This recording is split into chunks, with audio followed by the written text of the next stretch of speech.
Daniel, I'm gonna give you this question. Here you go. Go ahead. What is sound money? That's a fantastic question. So there are a few definitions and few characteristics of sound money, but the overwhelming understanding of what money is, sound money just means real money. The dollar, the euro, that's not money. That's currency. What do I mean by that? So there's three primary characteristics that Keynesians and Austrians and everybody pretty much agree with what defines money. A medium of exchange, anything can be a medium of exchange. Cats, dirt, tubes, whatever. Anything can be a medium of exchange.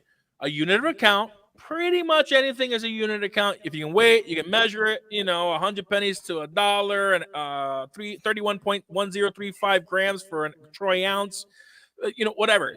That's a medium. So basically, those two characteristics, anything can be. But the third thing is what differentiates money from currency. The third thing is a store of value. Money stores value, like gold and silver. Gold and silver has preserved the purchasing power of humanity for millennia. What hasn't preserved your purchasing power? The currency, because they're printing it into oblivion and they're stealing your wealth. As they expand the currency supply, your purchasing power loses. So, yeah, exactly. The Ray Dalio, watch that. It's like a 30-minute video really on YouTube. Yeah. It's fantastic to changing world orders, to understand it. There's some people out there, the preppers, right, that have bunkers underground and everything. They think society's going to collapse and nukes. This situation's not unique. It's happened several times. It's happened so many times. Yeah. It's just we don't have people who study history, so they don't understand the world's not going to come to an end. It's going to suck. Deflation sucks. Losing the value of your currency sucks. Not being the superpower economically anymore sucks. Yep. But we're going to be here and we're going to survive. But, okay. I brought that up. How is everything working with the bridge at Solana? Is it functioning right now? Exactly. He already knows. So, so basically there was a tweet put out by Eric Ma. And essentially, I'll bring it up. So somebody got on there and they asked for an update on the whole Solana chain thing. And he got back to them and he said, things are on hold on migration in regards to the founders. No, sorry, it's tiny on here. Things are on hold on regards to the full migration founders call. So that's Russell. That. So Russell has basically said, we're going to stop the migration for now. We're going to put it on hold. Yep.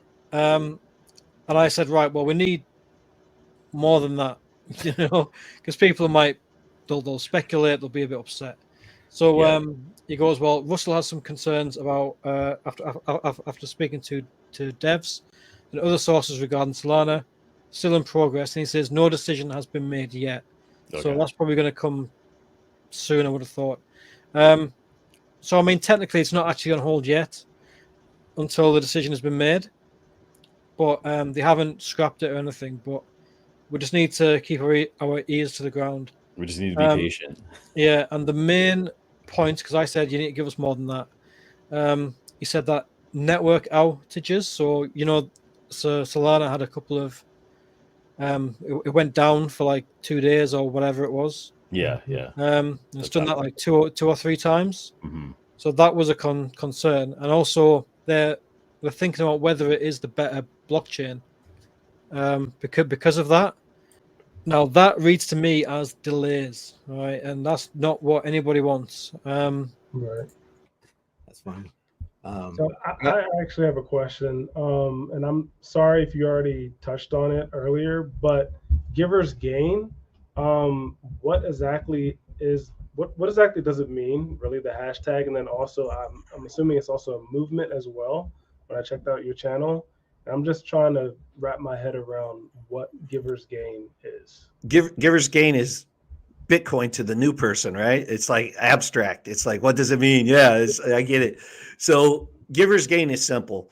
It's just what we believe in is we will work hard to help other people that are working hard to help themselves. GiversGain. What that means is if you go into the situation not seeking anything, I'm not going to quid pro quo. I'm going to do this for you. You do that for me. That's kind of the way it is in the world, right? Especially in a capitalistic market. Quid pro quo. Well, we're not that.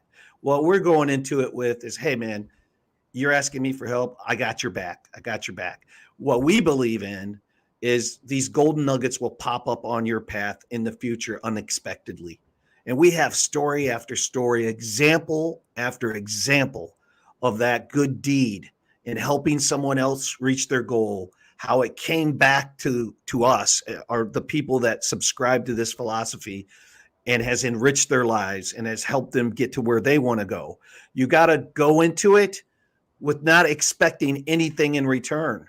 You got to do it out of your heart. You have to do it out of the right place, a place of love, a place of respect, a place of helping and caring, and watch what happens. It manifests. It manifests back to you. It's sort of like The Secret. You've heard of The Secret. Yes. You put it out into the universe. It comes back to you. Manifestation. It's similar to that. And we just have example after example after example after example. I manifested this. Like, in other words, there was a day when I started out that I visualized and said, my message is going to resonate with people, and I'm going to be on YouTube channels talking about it. And I visualized that. I already saw, not you guys specifically, not this day specifically, but just the success and the growth and the movement of this. And I strongly believe in that. And so we turned it into a movement, GiversGain, help others reach their goal, asking nothing in return, and watch it come back to you 1,000-fold. And that's what's happened in our community and with the people in our community. Happy Tuesday, everybody. Happy Tuesday. Happy Tuesday. Matrix Money Tuesday. How's everybody doing tonight? Pretty good. I feel like we should be more hype, right? The market's going crazy, and everybody's just like, "Oh yeah." Is it a head fake? Happy Tuesday. Yeah. My heart's been crushed so many times in the last year, so I don't want to get too excited. Listen, you should be already ROI'd on Solana. I did, and hopefully it stays that way for a little bit. Yeah, I'm kind of hoping it stays that way for a little bit, please. Oh man, Automatic Beats is in the house. Automatic Beats, hello, welcome, Mike. Mike, good evening. Appreciate you being here. I think our notifications are just going out. It's like the trickle is in here. You know what I'm saying? A bit of a delay. You know, there's Beats again. Well, do you want to start off with the markets? Speaking of the markets, let's start off with that, because that's a nice bright note here. Let me pop it up here. I think I'm going to zoom in just a little bit just so we can see these numbers nice and clear. There we go. Hold on, before we even start, the last time the market went up and we got all excited, I don't know if you remember. Oh, I remember. Didn't it crash like the next day? I feel like we're kind of like, I didn't want you to say anything. I was gonna say, what are you saying? We're the harbingers here? I'm just saying, like, if you believe in like that sort of superstition, maybe you can play the market. Since now we're streaming, maybe the market will go down. We have a Cramer effect on the markets. Oh man, I love it. See, you're not the only one, FF. Yeah, I cannot. His stomach's growling. I can hear it. I can hear over the mic. I will be gone very quickly because I am starving. Everybody else is eating good food up there, except for me. Except for you. Automatic Beats in the house. Here he is. Oh, let's dump. All right. Chris Hanley, welcome. No idea. Yeah, so you want to touch on your stuff? Sure. Because your stuff it's awesome. So here we go. Starting it off. Michael Saylor, another 55,000 BTC. Absolute crazy. Okay, so when they say that he buys another, is it already purchased, or is it he's going to be buying 55,000? As far as I'm aware, this purchase is done. He basically took out money, whatever loan he did in order to purchase this. I mean, he could take out all the loans he wants. He's going to end up making his money and then some and pay those loans back with ease. So what's very interesting, and you guys can correct me if I'm wrong. I'm pretty sure there's fact checkers watching us, but I really feel like Michael Saylor buys when Bitcoin starts going like this. Like it's going up. He's not the type that will buy it when it is going down. However, for whatever reason, he's lucky and his profit has been great because it doesn't matter if he's buying on the rise, he's still making money on paper. Yeah. But I just think it's very interesting that whenever Bitcoin is having one of these runs, that's when he's like, okay, I'm going to go ahead and buy. When that, to me, signals, no, you want to sell and then maybe consolidate your assets a little bit, maybe consolidate them into a Bitcoin or consolidate them into something that you like instead of like actually buying it on the rise. I don't know. I just wanted to touch on that a little bit. I thought it was interesting, but no, I'm holding. We're talking about popularity contests right now, so I'm going to pull this one up. All right, there it is. Bada boom, man. Bada boom. Our boy FF is in the Wall Street Journal.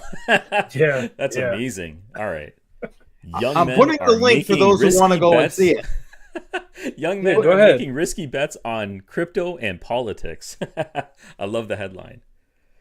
FF, can you please explain to us what's going on over here? What is the article about? So, I was actually I will create a video on this. Hopefully publish it this weekend. I'm trying to get back into ramping up videos, but that's another subject. But for this in particular, what happened was I posted something on X, and thank you, Bedell.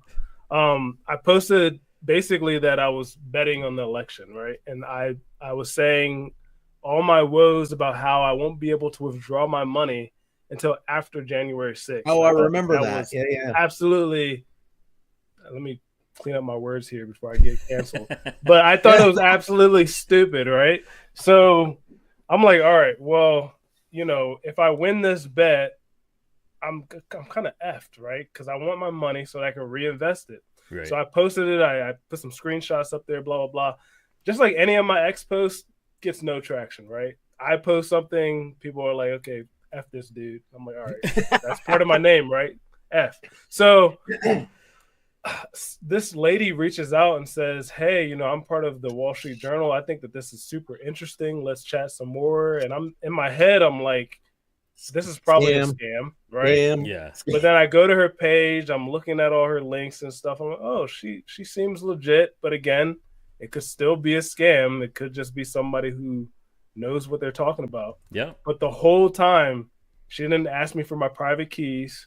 So I was like, all right, this is good, right? So we chatted up. We decide to pivot the article, not just on election betting, but then on like just everything else that I'm doing that is considered risky. And we make this article, right? And then I also send out, her information to some other influencers that some of them made it into the article. Some of them did not because it didn't align with what the journalist wanted to write about, which was young men. So